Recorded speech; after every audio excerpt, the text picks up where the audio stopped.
Good morning, students.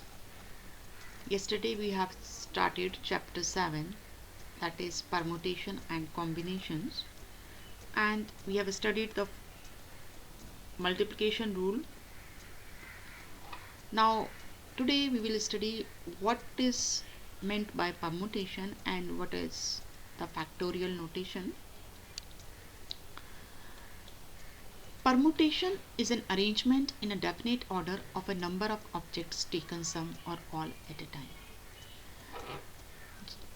जब आप किसी गिवन नंबर ऑफ ऑब्जेक्ट्स को डिफरेंट वेज से अरेंज करते हैं तो हर अरेंजमेंट एक परमुटेशन कहलाता है।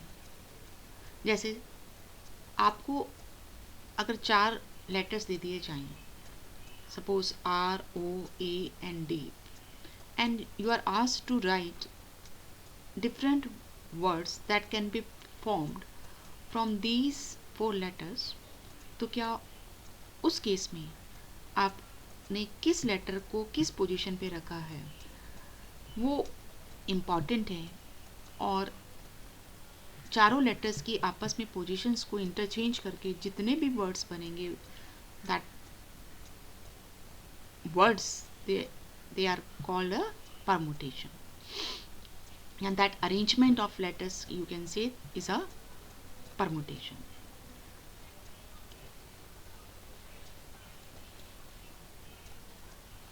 So in permutation, the order in which you have arranged the given objects is important. Now, how will you find the permutation when all the objects are distinct? The number of permutations of n different objects taken r at a time, where r may be equal to n or less than n, and objects do not repeat, is n minus 1 up to n minus r plus 1. Suppose आपके पास n objects थे और उसमें से आपने r objects का selection करा। जैसे suppose 10 objects हैं और उसमें से आपने 5 ऑब्जेक्ट्स छांटे और उन 5 ऑब्जेक्ट्स को आपने अरेंज करना है, तो आप कितने वेज से अरेंज कर सकते हैं? तो आपके पास 5 पोजीशंस हैं। फर्स्ट पोजीशन पे 10 में से कोई भी ऑब्जेक्ट आ सकता है, तो फर्स्ट केस के लिए आपके पास 10 चॉइसेस हैं। क्योंकि रिपीटिशन नहीं है तो सेकंड केस के लिए 9 हो जाएंगे, फिर 8, फिर 7 और लास्ट में 6।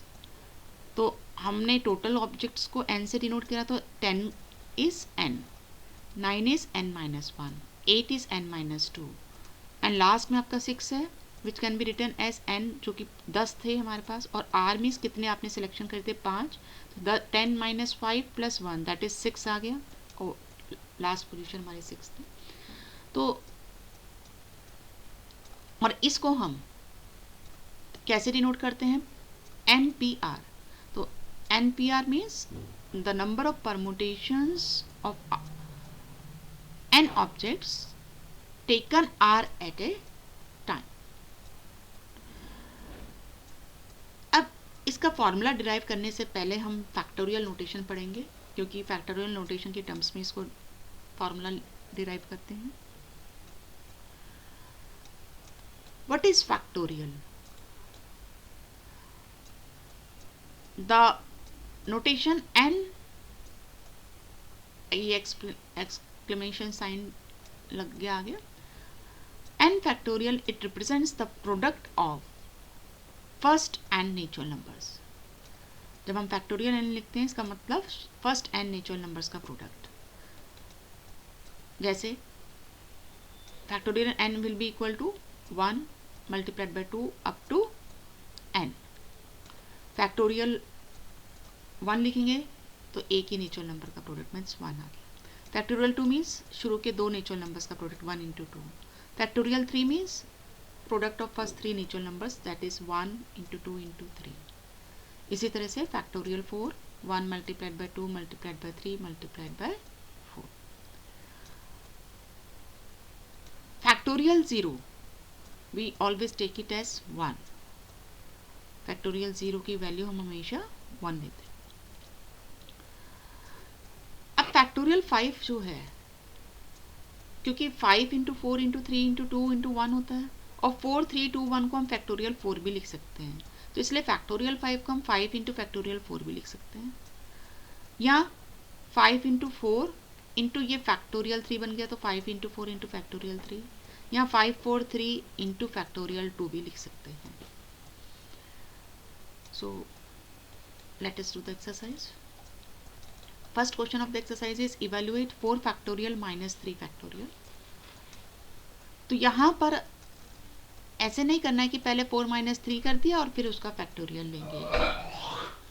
पहले हम फैक्टोरियल 4 फाइंड आउट करेंगे और फैक्टोरियल 3, फिर दोनों को सब्ट्रैक्ट करेंगे. Factorial 4 is 4 into 3 into 2 into 1. Factorial 3 is 1 into 2 into 3, that is 24 minus 6 18 आ जाएगा. या आप ऐसे भी कर सकते हैं, फैक्टोरियल 4 को लिख सकते हैं 4 इंटू फैक्टोरियल 3 और फिर फैक्टोरियल 3 कॉमन ले लें दोनों में से और फिर कैलकुलेशन करें. Next is compute 8 factorial divided by 6 factorial into factorial 2.